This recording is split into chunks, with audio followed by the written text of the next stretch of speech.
Hello, this is my contribution to our live class for this week.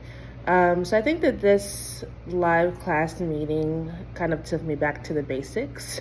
I know that in ABA, especially a lot of us BCBAs, we take our exam, we become BCBAs, and of course we're still applying a lot of the principles of ABA and everything that we've learned. But I think that sometimes we get in such a routine with what we're doing, we often forget, well, at least for me, I forget to pair the terminology with what I'm doing, right? So discussing FAs and FBAs, of course, these are things that I do on a daily basis, but it's very rare that I'm using these terms and I'm saying, oh, I'm conducting an FA or FBA. So it's actually good to kind of get a refresher and just kind of bring it back to the basics. The first discussion question that you posed was about experimental analysis of behavior. So the question was, does that fall under basic research or applied research? I was actually kind of taken for a loop. I was going to say applied. And I see a lot of people kind of pause, but then the consensus was that it was basic research. When I think about experimental analysis, I think about like the real world application thereof. However, now reflecting on the definition of experimental analysis, the study is actually conducted like in a basic manner. So I definitely see why it is considered basic research.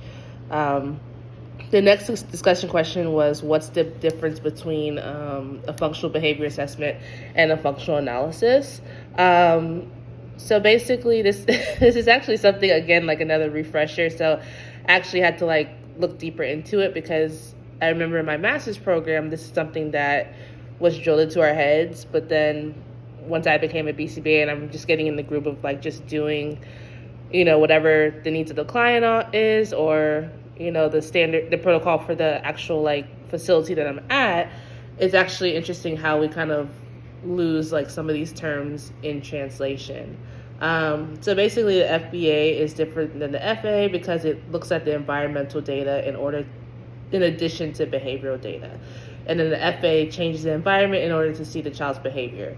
And FBA looks at the child's behavior in their own environment. So I would say that typically I am conducting more FBAs than FAs. I think it's interesting because each facility or company kind of has their own way of going about these things. So whether it's their own type of assessment or observation procedure or whatever the case is.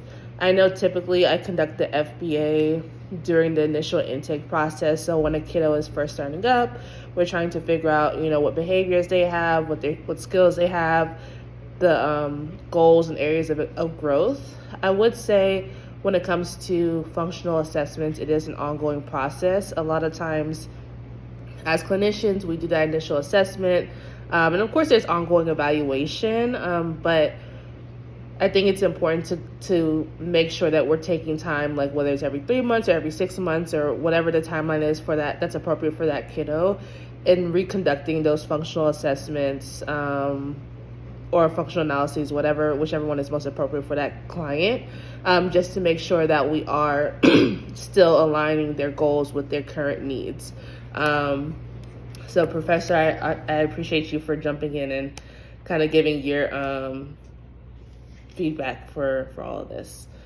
So moving on, I really liked how this presentation touched on assessment with typically developing children. Since I primarily work with children with autism, it's kind of difficult for me to see beyond children and adults with autism.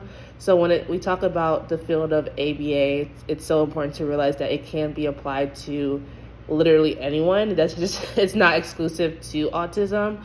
And I think that's where we as clinicians and practitioners have to do a better job with generalizing what we're doing to other environments. And I think that'll help contribute to the understanding and acceptance and awareness of ABA in general. So you touched on the 3 major types of FBA. So you have indirect assessments, direct assessments, and then the functional analysis.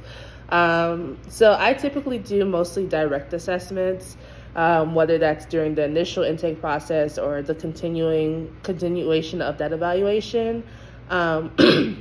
But then sometimes like I'll do an indirect assessment. So like if I have like a parent meeting and I'm trying to see like, you know, what's going on at home or whatever the case is, like whether I'm doing like a questionnaire or an interview or whatever the case is, that's kind of my go-to.